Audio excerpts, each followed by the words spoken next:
ಚೆನ್ನಾಗಿ ಓದ್ಕೊಂಡು ಒಂದ್ ಸರ್ಕಾರಿ ನೌಕರಿ ತಗೊಂಡಿದ್ರೆ ನಾಳೆ ನನ್ನ ವಯಸ್ಸಾದ ಕಾಲಕ್ಕ ಪಿಂಚಣಿ ಆದ್ರ ಬರೋದು, ಆರಾಮಾಗಿ ಕೂತ್ಕೊಂಡು ಹೆಂಗೋ ನನ್ನ ಜೀವನನ ಕಳಿಬೋದಿತ್ತು ಕೊನೆವರೆಗೂ ಅಂತ ಯೋಚನೆ ಮಾಡ್ತಿದ್ವಿ.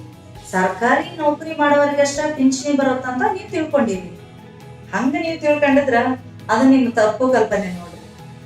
ತಪ್ಪು ಕಲ್ಪನೆ, ನಿಜ ರೀ, ತಪ್ಪು ಕಲ್ಪನೆನೆ. ನಮ್ಮ ನೋಂದಾಯಿತ ಕಟ್ಟಡ ಕಾರ್ಮಿಕರಿಗೆ ಕೂಡ ಇವಾಗ ಪಿಂಚಣಿ ಸೌಲಭ್ಯ ಇದ್ರಿ. ನಮ್ಮ ಕಾರ್ಮಿಕ ಇಲಾಖೆಯ ಕನ್ಸ್ಟ್ರಕ್ಷನ್ ಬೋರ್ಡ್ ವತಿಯಿಂದ ನೋಂದಾಯಿತ ಕಟ್ಟಡ ಕಾರ್ಮಿಕರಿಗೆ ಕೂಡ ಇವಾಗ ಪಿಂಚಣಿ ಸೌಲಭ್ಯವನ್ನು ಒದಗಿಸಿದ್ದಾರೆ. ನಮ್ಮ ನೋಂದಾಯಿತ ಕಟ್ಟಡ ಕಾರ್ಮಿಕರಿಗೆ 60 ವರ್ಷ ಆದ್ಮೇಲೆ ಕೈಕಾಲಕ್ಕೆ ದುಡಿಯಕ್ ಶಕ್ತಿ ಇರಲ್ಲ ಅಂತಾನೆ ಈ ಪಿಂಚಣಿ ಸೌಲಭ್ಯವನ್ನ ಒದಗಿಸ್ಯಾರ.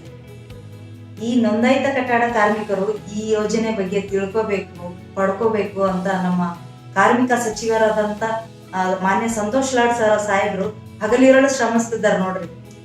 ಇಷ್ಟೆಲ್ಲಾ ಯೋಜನೆಗಳು, ಇಷ್ಟೆಲ್ಲಾ ಸಹಾಯ ಹಸ್ತ ಇರ್ಬೇಕಾದ್ರೆ ಯಾಕ್ರಿ ಯೋಚನೆ ಮಾಡ್ತೀರಾ?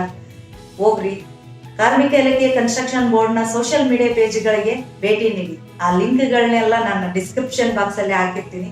ಒಂದ್ಸಲ ಭೇಟಿ ನೀಡಿ, ಎಲ್ಲಾ ಪೇಜ್ಗಳನ್ನ ಲೈಕ್ ಮಾಡಿ, ಶೇರ್ ಮಾಡಿ, ಸಬ್ಸ್ಕ್ರೈಬ್ ಮಾಡಿ. ಆದಷ್ಟು ಬೇಗ ಆ ಯೋಜನೆಗಳ ಲಾಭವನ್ನು ಪಡೆದುಕೊಳ್ಳಿ. ಧನ್ಯವಾದ.